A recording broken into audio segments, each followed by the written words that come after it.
आज पढ़ाने जा रहे हैं प्रक्षेप के प्रकार, टाइप ऑफ प्रोजेक्शन। तो टाइप ऑफ प्रोजेक्शन जो हम लोग प्रक्षेप के बारे में पहले पढ़ा चुके हैं, उसका डिटेल कि प्रोजेक्शन क्या होता है। आज हम लोग उसका टाइप पढ़ेंगे। तो बेसिकली 3 टाइप होते हैं प्रोजेक्शन के, उसके आधार पर और कई टाइप्स होते हैं। तो पहला है प्रकाश के प्रयोग के अनुसार। ठीक है, प्रकाश किधर से किस टाइप से प्रकाश के द्वारा हम प्रोजेक्शन को बनाते हैं वो है। दूसरा रचना विधि के अनुसार और तीसरा गुण के अनुसार। ये 3 आधार पे हम उसका प्रोजेक्शन के कई टाइप्स को हम ज्योग्राफर्स ने उसका निर्माण किया है। तो सबसे पहला जो है वो प्रकाश के प्रयोग के अनुसार, अगर हम ये है हिंदी में, ठीक है, इसको आप लोग लिख सकते हैं। जब एग्जामिनेशन में जब होगा तो इस टाइप से अगर हम लिख लेंगे तो इसको फिर हम लोग डिस्क्राइब करने में सुविधा होगा, है ना। और इसको हम लोग कई बार देखेंगे तो हमको सारे टाइप्स भी याद हो जाएंगे।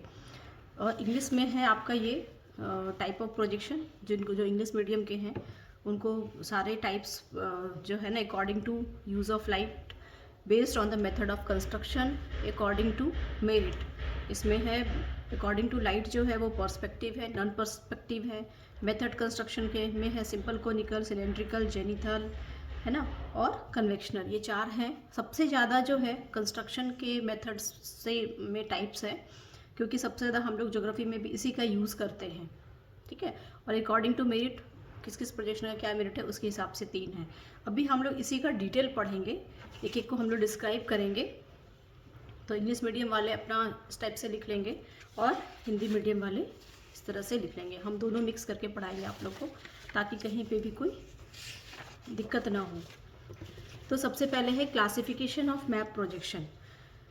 ठीक है, तो सबसे पहला जो हम बताए 3 आधार हैं, इसके प्रोजेक्शन को डिवाइड किया गया 3 बेसिक आधार पे। पहला है प्रकाश के प्रयोग के अनुसार, क्लासिफिकेशन ऑफ प्रोजेक्शन। ठीक है, इसमें इसके 2 टाइप हैं। पहला है पर्सपेक्टिव मैप प्रोजेक्शन, दूसरा है नॉन पर्सपेक्टिव। पर्सपेक्टिव क्या होता है? इसमें हम लोग बेसिकली जो है लाइट का यूज़ करते हैं और लाइट के यूज़ के आधार पर हम लोग इस प्रोजेक्शन को बनाते हैं। इसमें क्या लिखा है? इन प्रक्षेपों की रचना में अक्षांश वृत्तों, लैटिट्यूड्स एंड याम्योत्तरों लॉन्गिट्यूड्स के जाल पर किसी निश्चित बिंदु से प्रकाश डालकर उसकी छाया को किसी समतल सतह पर स्थानांतरित करते हैं। इसे ज्यामितीय प्रक्षेप भी कहते हैं। अगर कभी कुछ ऑब्जेक्टिव क्वेश्चन पूछा गया जियोमेट्रिकल प्रोजेक्शन, तो ये इसको ही, ये पर्सपेक्टिव को ही कहा जाता है। इसलिए देखिए, कभी जो है इसको जैसे ये, इसका क्या है डेफिनेशन कि मान लीजिए कोई एक फ्लैट पेपर है ना, ये हमारा ग्लोब है, इसमें बना हुआ है हमारे सारे के सारे लैटिट्यूड्स, लॉन्गिट्यूड्स। इसको एक हम लोग यहाँ से फोकस करते हैं लाइट। ठीक है, यहाँ से लाइट डालें, इसका जो मैप है, इस पर जो भी मैप है हमारे, इस मैप को इस लाइट के द्वारा, इसका जो शेड है वो कहाँ पड़ेगा? इस पेपर पे पड़ेगा। और इस पेपर पे जो शेड पड़ेगा इसको हम ड्रॉ कर लेते हैं। यही है पर्सपेक्टिव प्रोजेक्शन। तो एक लाइट होता है, बीच में ग्लोब है या कोई भी मैप है, इसका शेड कहाँ पड़ेगा? किसी भी फ्लैट पेपर पे या फिर एक पर्दे पे, है ना। इस पे जो शेड पड़ेगा लाइट के माध्यम से, तो इसको कहेंगे पर्सपेक्टिव प्रोजेक्शन। ये हो गया। दूसरा है नॉन पर्सपेक्टिव। इसमें हम लोग लाइट का यूज़ नहीं करते हैं, इसमें हम लोग मैथमेटिकल जो मेथड्स होते हैं उसका यूज़ करते हैं। और इसमें जो होता है वो किसी न किसी खास उद्देश्य से, हम लोग इसमें शेड का यूज़ नहीं करते हैं, कोई लाइट का यूज़ नहीं। इसमें कैलकुलेटिव होता है। जो लैटिट्यूड लॉन्गिट्यूड्स बनाते हैं वो कैलकुलेशन के माध्यम से, क्योंकि हमको ओरिजिनल पता होता है लैटिट्यूड क्या है, किस किस लैटिट्यूड्स के क्या क्या लेंथ है, ये हम लोग मैथमेटिकल निकाल करके हम लोग बनाते हैं। तो ये ज़्यादा सही बताता है, क्योंकि ये कैलकुलेट करके होता है। छाया में क्या है, पर्सपेक्टिव में क्या है कि मान लीजिए सेट डायरेक्शन लाइट का थोड़ा इधर उधर हुआ तो में भी हो सकता है कि सेट सही से नहीं पड़े, और जो सेट पड़ रहा वो हो सकता है एक्यूरेट ग्लोब का ना हो। लेकिन नॉन पर्सपेक्टिव ज़्यादा यूजफुल होता है, ज़्यादा शुद्ध दिशा को प्रदर्शित करता है, एरिया को प्रदर्शित करता है, आकृति को प्रदर्शित करता है, तो ज़्यादा उपयोगी होता है नॉन पर्सपेक्टिव। लेकिन ये कैसे बनता है? किसी लाइट के द्वारा नहीं बनता है, ये मैथमेटिकल मेथड्स के द्वारा बनता है। ठीक है, इसको कैलकुलेट करके बनाते हैं। ठीक है, तो पहला हो गया हमारा प्रकाश के प्रयोग के अनुसार, 2 हो गया पर्सपेक्टिव मैप प्रोजेक्शन, दूसरा है नॉन पर्सपेक्टिव मैप प्रोजेक्शन। ठीक है, एक एक करके हम लोग दिमाग में डालते जाएंगे तो हम कंफ्यूज नहीं करेंगे। तो इसमें बस एक ही है हमारा, हो गया प्रकाश। दूसरा है रचना विधि के अनुसार, इसमें सबसे ज़्यादा टाइप्स हैं, इसलिए इसमें इसको ही थोड़ा सा ध्यान से देखना है। इस तो बहुत सिंपल था। रचना विधि के अनुसार कौन कौन से टाइप्स हैं? तो पहला है इसमें है रचना विधि के अनुसार जो कंस्ट्रक्शन जो होता है, कंस्ट्रक्शन कैसे कैसे होता है उसके मेथड से। कोनिकल प्रोजेक्शन है जिसको कि शंकु प्रक्षेप कहते हैं। सिलेंड्रिकल प्रोजेक्शन जिसको बेलनाकार कहते हैं। तीसरा जेनिथल प्रोजेक्शन जो खमध्य प्रक्षेप कहते हैं। और रूट प्रक्षेप कन्वेक्शनल प्रोजेक्शन। ये 4 टाइप हो गए, कोनिकल, सिलेंड्रिकल, जेनिथल, कन्वेक्शनल। बहुत टफ नहीं है, आराम से याद हो जाएगा। पहला है इसमें शंकु, कोनिकल प्रोजेक्शन। कोनिकल प्रोजेक्शन में क्या होता है कि किसी भी ग्लोब पे हम लोग कोन बनाते हैं। जैसे मान लीजिए ये ग्लोब है, और ग्लोब को हम पेपर का एक कोन बनाते हैं, ट्रायंगल शेप का कोन बनाते हैं और कोन से इसको ढक देते हैं। जैसे मान लीजिए ये ग्लोब है, ठीक है, ये ग्लोब है और इसको हम लोग कोन के शेप का बनाएंगे। तो ज़्यादा दिख नहीं रहा होगा बहुत एक्यूरेटली। इस ढंग से हम लोग कोन बनाते हैं, है ना। कोन बना करके हम लोग इसको ग्लोब को ढकते हैं। तो ग्लोब को हम लोग कोन के शेप का बना देते हैं पेपर को, और इसको हम लोग ढक देते हैं। तो देखोगे आप लोग कि जब भी हम लोग ट्रायंगल शेप का बनाते हैं तो ये लोग इक्वेटर को टच नहीं करता है। ये किसी न किसी, ये थोड़ा गड़बड़ हुआ, ये किसी न किसी नॉर्थ पोल के किसी नॉर्थ हेमिस्फीयर के किसी पॉइंट को टच करता है।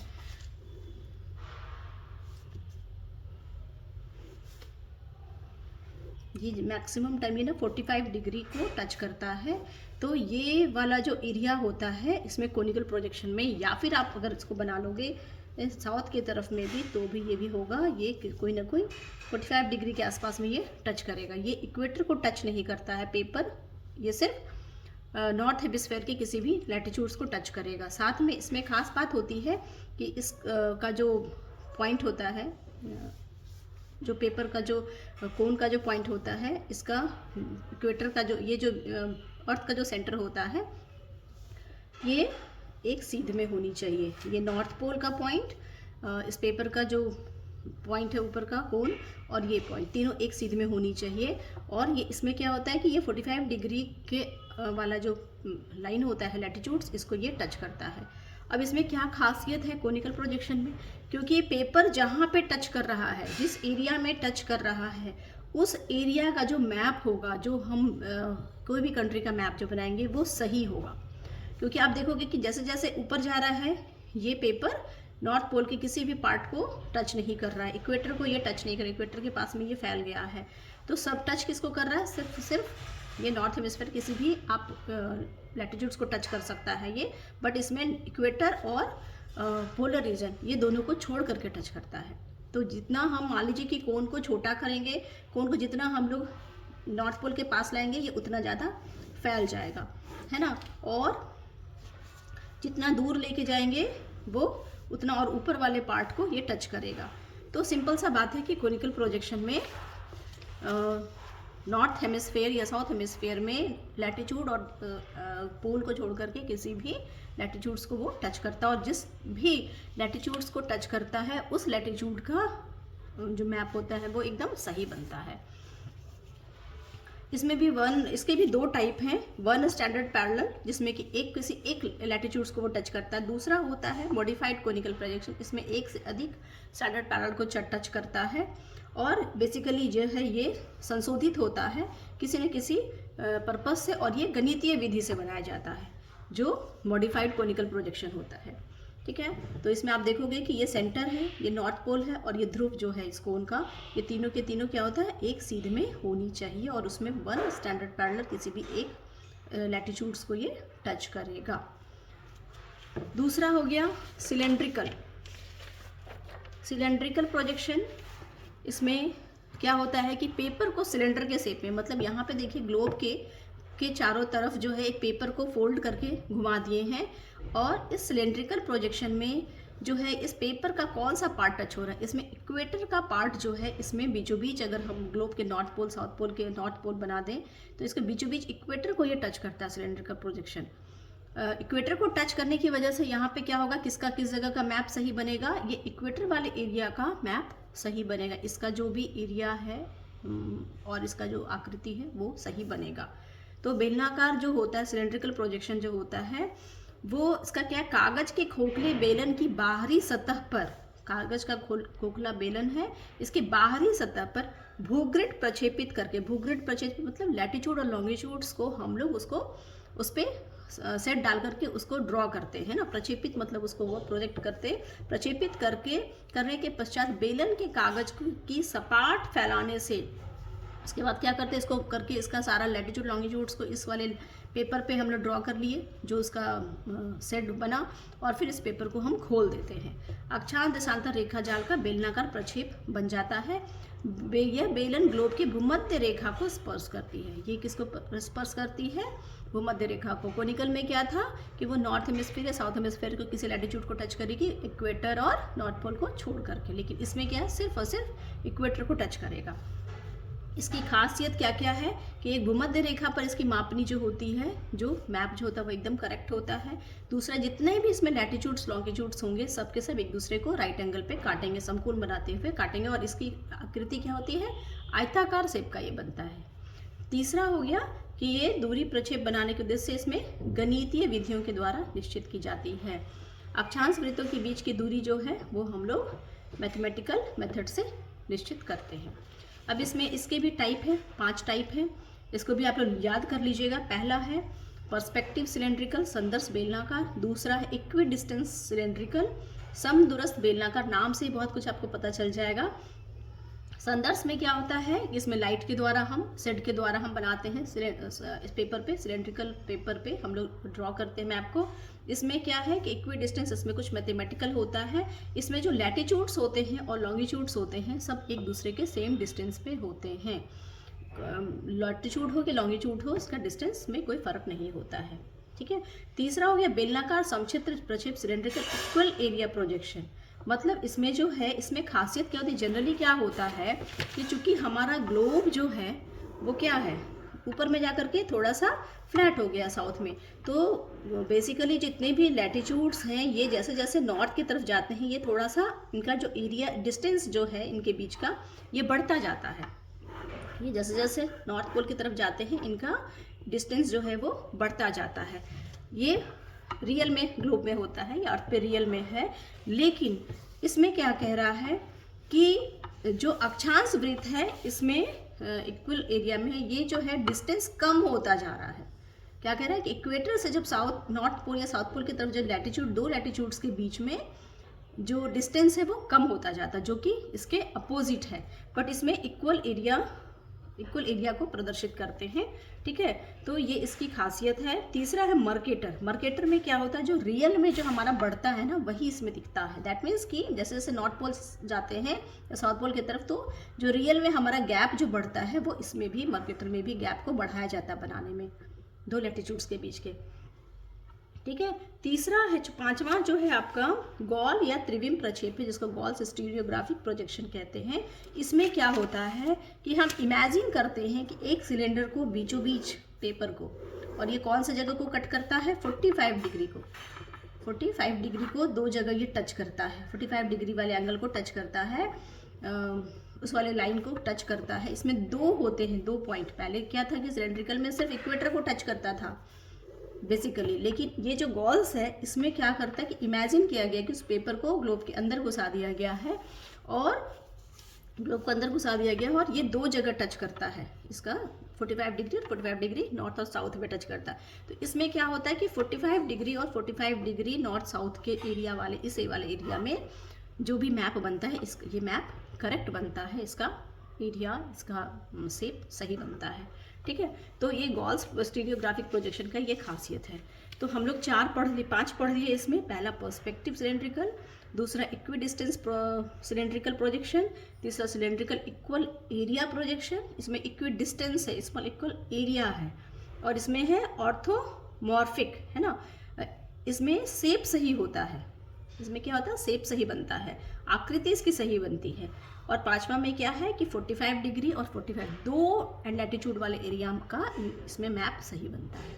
बाकी में क्या होता है, सिर्फ इक्वेटर वाले एरिया का मैप सबसे ज़्यादा सही होता है।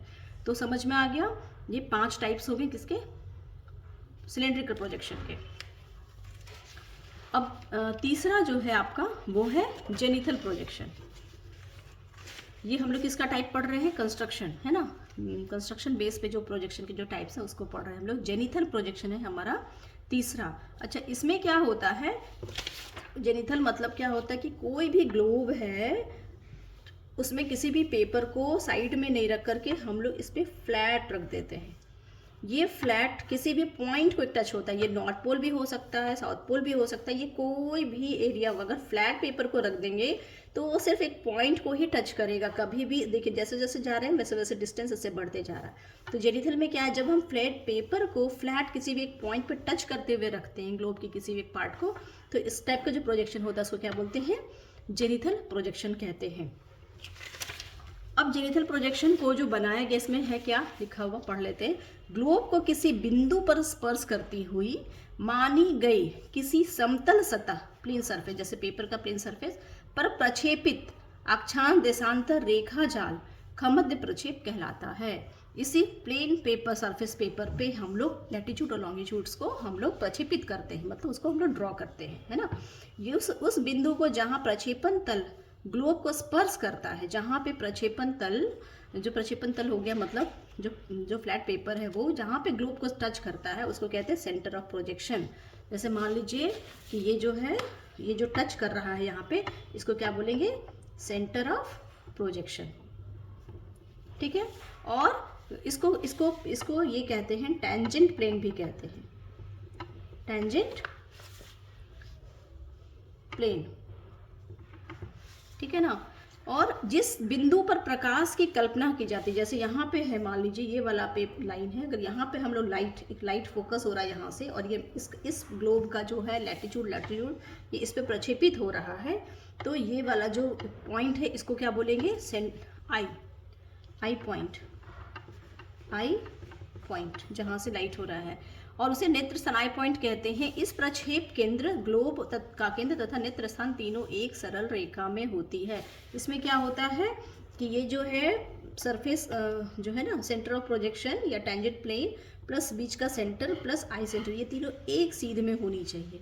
आई फोकस करेगा ग्लोब के पॉइंट से होते हुए, सेंटर से होते हुए यहाँ पे इस सेंटर ऑफ प्रोजेक्शन पे, तो ये तीनों एक रेखा में होनी चाहिए, इसकी खासियत है, ठीक है। ये हम लोग स्टेप से ही बनाएंगे।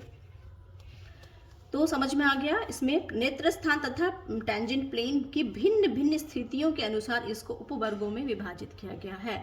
मतलब आंख का स्थान कहाँ कहाँ पे होगा, कहाँ कहाँ पे टेंजेंट प्लेन होगा, मतलब जो पेपर है वो किस किस जगह पे ग्लोब को टच कर रहा है, उसके पोजीशन के हिसाब से इसको हम लोग कई भागों में बांटे हैं। अब इसमें दो खास बात है, नेत्र स्थान की स्थिति के अनुसार, मतलब नेत्र स्थान मतलब जहाँ से हम लाइट फोकस कर रहे हैं, यहाँ से हम देख रहे हैं, उस वाले आई पॉइंट के हिसाब से इसके टाइप्स हैं। इसके बेसिकली 3 टाइप्स हैं। पहला है नोमोनिक प्रोजेक्शन, ठीक है, दूसरा है स्टीरियोग्राफिक प्रोजेक्शन, तीसरा है ऑर्थोग्राफिक प्रोजेक्शन। पहला जो नोमोनिक प्रोजेक्शन है, इसमें क्या होता है कि इसमें आई सेंटर जो होता है वो होता है बीच में, ग्लोब के बीचों बीच से लाइट फोकस्ड होता है, और एक प्लेन पेपर जो है वो टच कर रहा है। ये देखिएगा प्लेन पेपर जो है वो किसी भी एक पॉइंट को टच कर रहा हो सकता है, बीच सेंटर से इसमें लाइट फोकस्ड हुआ, और इस वाले पार्ट का जो है जो मैप है, जो भी मैप है वो किस पे प्रक्षेपित हो रहा है, इस वाले फ्लैट पेपर पे, इसको टेंजेंट प्लेन कहते हैं, ठीक है। तो ये हो गया यहाँ पे लाइट, यहाँ पे प्लेन, ये तीनों क्या है, एक लाइन में है, आई सेंटर और अर्थ का सेंटर, और प्लस ये तीनों एक सीध में यहाँ से फोकस्ड हो रहा है। तो इसमें कैसा बनेगा प्रोजेक्शन, इसको कहते हैं नोमोनिक प्रोजेक्शन। दूसरा है स्टीरियोग्राफिक प्रोजेक्शन। इसमें आई पॉइंट जो है वो कहाँ रहेगा, एक कोने में होगा, मतलब जहाँ पे टेंजेंट प्लेन है उसके अपोजिट डायरेक्शन में होगा, और वहाँ से इसके बीचों बीच सीध में ये इस अर्थ के सेंटर को लेंगे, इस आई पॉइंट के सेंटर को लेंगे, और यहाँ से किसी भी पेपर पे इस वाले पूरे एरिया को हम फोकस्ड करेंगे, इस मैप को इस पे हम लोग ड्रॉ करेंगे इस पेपर को। तो ये आई पॉइंट के हिसाब से दूसरा जो यहाँ पे अगर आई पॉइंट रहता है तो इसको कैसा बनता है प्रोजेक्शन, स्टीरियोग्राफिक प्रोजेक्शन कहते हैं, या फिर इसको त्रिविम प्रक्षेप भी कहते हैं। तीसरा है ऑर्थोग्राफिक। इसमें क्या होगा कि इसमें बहुत दूर है, इसका दूर का कुछ नहीं, बहुत दूर से यहाँ पे प्लेन जो पेपर है वो सेंटर है, उससे इसमें कहीं टच करता हुआ नहीं, इससे कहीं दूर एक आई पॉइंट होगा जहाँ से लाइट डाला जाएगा और वहीं से देखा जाएगा, और देखते हुए इस वाले पूरे अर्थ का जो मैप है इसको इस पेपर पे हम लोग ड्रॉ करते हैं। ठीक है, तो इसमें कैसा बनता है, इसमें ऑर्थोग्राफिक। तो हमारा आई पॉइंट कहाँ कहाँ पे है उस हिसाब से इसके टाइप्स हो गए। तो जहाँ पे बीच सेंटर में हो गया ग्लोब के सेंटर पे, तो उसको नोमोनिक कहेंगे। एक किसी टेंजेंट प्लेन के अपोजिट में किनारे पे रहेगा तो उसको स्टीरियोग्राफिक कहेंगे। और तीसरा है कि कहीं दूर है ना, तीनों से दूर, दोनों से दूर कहीं पे रहेगा तो इसको हम लोग कहेंगे ऑर्थोग्राफिक या लंब कोणीय प्रक्षेप। ठीक है, प्रक्षेप केंद्र तथा ग्लोब केंद्र को मिलाते हुए किसी अनंत दूरी वाले बिंदु पर नेत्र स्थान होता है, इसमें ऑर्थोग्राफिक में। ये हो गया हमारा आई पॉइंट के पोजीशन के हिसाब से। अब दूसरा एक जो है हमारा टेंजेंट है ना, टेंजेंट प्लेन के हिसाब से, मतलब हमारा जो टेंजेंट प्लेन है वो कहाँ कहाँ पे रखेंगे तो किस किस टाइप का प्रोजेक्शन बन सकता है। अब पेपर को हम नॉर्थ पोल या साउथ पोल कहीं पे भी रखते हैं तो इसको पोलर जेनिथल कहते हैं। इसमें क्या होता है, ध्रुवीय खमद्य प्रक्षेप प्रक्षेपण तल ध्रुव को स्पर्श करता है। इसमें किसको स्पर्श करता है, ध्रुव को, तो ये बन जाता है पोलर जेनिथल, है ना। तीसरा हो गया तिर्यक खमद्य, इसमें ऑब्लिक जेनिथल प्रोजेक्शन है। इसमें आई सेंटर कोई भी एक हो सकता है, यहाँ यहाँ यहाँ कहीं भी एक हो सकता है, और इसमें बन जाएगा, इसको हम लोग क्या करेंगे, इक्वेटर और पोल को छोड़ करके किसी भी एक जगह पे हम लोग रख सकते हैं। इसको ये बन जाएगा कैसा, जेनिथल ऑब्लिक जेनिथल प्रोजेक्शन। प्रक्षेपण तल ध्रुव और भूमध्य रेखा के बीच कहीं भी हो तो। तीसरा क्या, भूमध्य खमद्य प्रक्षेप, जिसमें इक्वेटर पे इसको रख करके बनाते हैं, इक्वेटोरियल जेनिथल प्रोजेक्शन। तो ये हो गया 3 टाइप, पोलर जेनिथल, ऑब्लिक जेनिथल और इक्वेटोरियल जेनिथल। बहुत इजी है याद करना, जैसा नाम। और ये फिगर जरूर बनाना होगा आप लोगों को एग्जाम में। अगर फिगर नहीं बनाओगे तो मार्क्स पूरे नहीं मिलेंगे। तो ज्योग्राफी में फिगर सबसे इम्पॉर्टेंट है। अब हम लोग का 2 हम लोग पढ़ लिए है ना, ये पढ़ लिए हम लोग, कोनिकल पढ़ लिए हम लोग, बेलनाकार पढ़ लिए हम लोग, जेनिथल पढ़ लिए। अब हम लोग पढ़ेंगे कन्वेक्शनल प्रोजेक्शन। कन्वेक्शनल में क्या होता है कि इसको जो है ना, किसी निश्चित उद्देश्य की पूर्ति हेतु ये बनाना, किसी खास उद्देश्य की पूर्ति हेतु स्वेच्छा अनुसार छांटे गए सिद्धांत पर निर्मित प्रक्षेप को रूढ़ प्रक्षेप की संज्ञा दी जाती है। कुछ रूढ़ प्रक्षेप, विशेषकर वे प्रक्षेप जिन पर समस्त संसार का मानचित्र बनाया जाता है, बहुत उपयोगी होता है। इसकी रचना पूर्णतः गणितीय नियमों पर आधारित होती। इसमें प्रकाश स्रोत या प्रक्षेपण तल का कोई विचार नहीं रखा जाता है। ठीक है, इसमें क्या हुआ कि खास निश्चित उद्देश्य से बनाया जाता है। ठीक है, और एक खास छाटा हुआ कोई सिद्धांत, मतलब स्पेशली जब किसी खास पर्पस से बनाया जाता है तो इसको हम लोग विशेष प्रकार से बनाते हैं, है ना। ये पूरी तरह किस पे आधारित होती है, गणितीय विधियों पर आधारित होते हैं, कैलकुलेट करके बनाया जाता है। इसमें कोई प्रकाश स्रोत या प्रक्षेपण तल का कोई विचार नहीं रखा जाता है। ये सब कुछ से इसे अलग हटके गणितीय विधियों पे बनाई जाती है। इसके कौन कौन से हैं, globular projection, Mollweide projection, interrupted Mollweide projection, Sanson Flamsteed sinusoidal projection, और 5वां है interrupted Sainson Flamsteed sinusoidal projection. ये 5 टाइप है। आप लोग जब टाइप लिखना होगा तो 5 टाइप जरूर लिखिएगा, क्योंकि नहीं, चूँकि टाइप आपको लिखना है तो इसको बहुत डिस्क्राइब करने की जरूरत नहीं, लेकिन 5 पॉइंट आप लिख लीजिएगा। लास्ट हमारा जो है वो है गुण के अनुसार, according to merit. According to merit जो है हमारा, और कौन कौन सा प्रोजेक्शन है,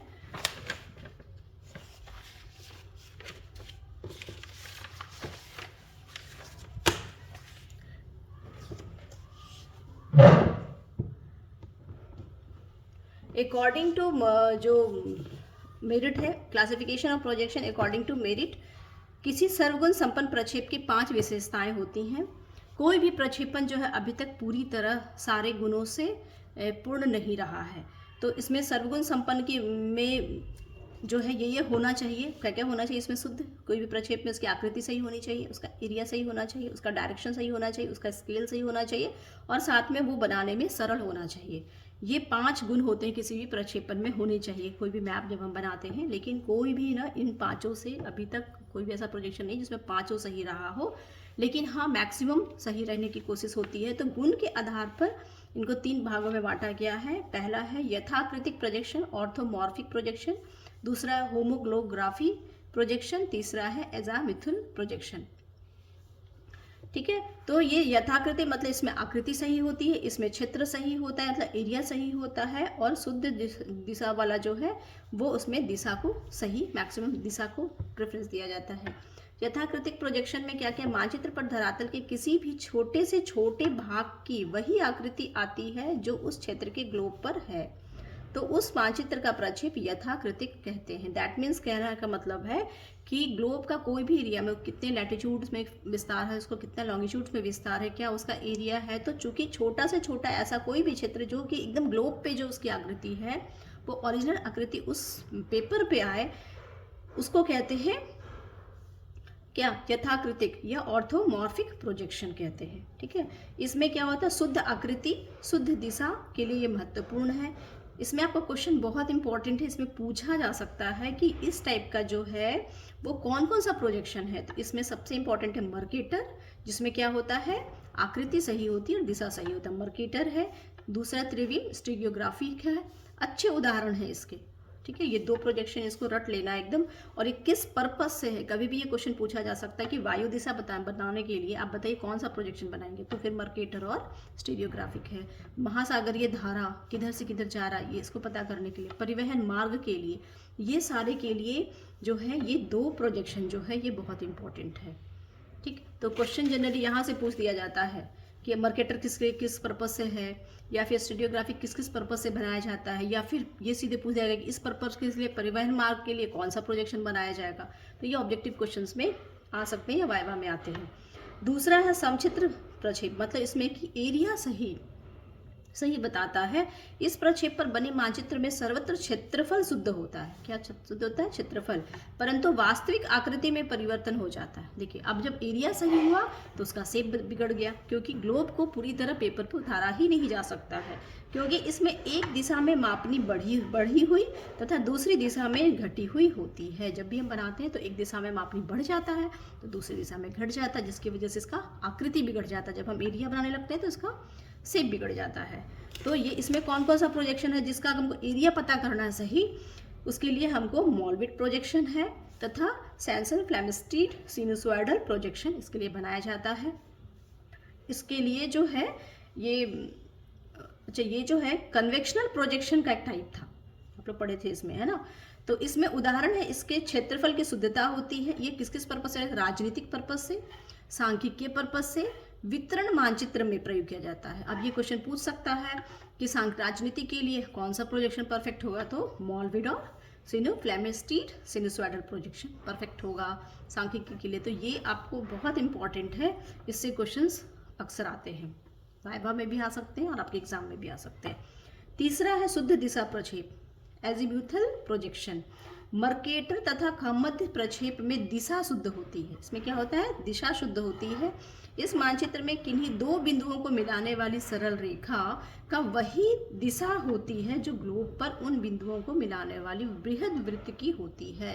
ये कह रहा है कि इसमें जो भी मैप में जो दो लाइन, जो कोई भी एक अक्षांश हो या देशांतर हो, उसको मिलाने वाली जो रेखा होती है उसका डायरेक्शन वही होता है जो ग्लोब पे होता है। तो ये दिशा दिखाने के लिए स्पेशली ये वाला जो प्रोजेक्शन है वो बनाया जाता है।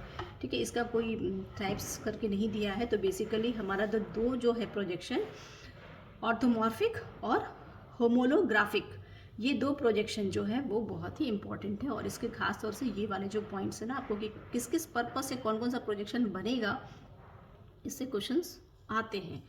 तो इस तरह से पूरी की तरह आपका हो गया क्लासिफिकेशन ऑफ प्रोजेक्शन। इसका नोट्स आप लोग लिख लीजिएगा, जब आपको एग्ज़ाम में हो सकता आएगा तो एक ये भी आ सकता है कि सिर्फ आप मेरिट के हिसाब से प्रोजेक्शन का टाइप लिखिए, या हो सकता है कि आपको जो है कंस्ट्रक्शन के आधार पे आप उसका टाइप लिखिए, है ना। या फिर पूरे की पूरा भी एक तरह से दे सकता है कि टाइप ऑफ प्रोजेक्शन लिखिए। तो उसमें आपको तीनों लिखना पड़ेगा, जो कि सारा का सारा टोटल है, आपको ये टोटल लिखना पड़ेगा, है कि नहीं।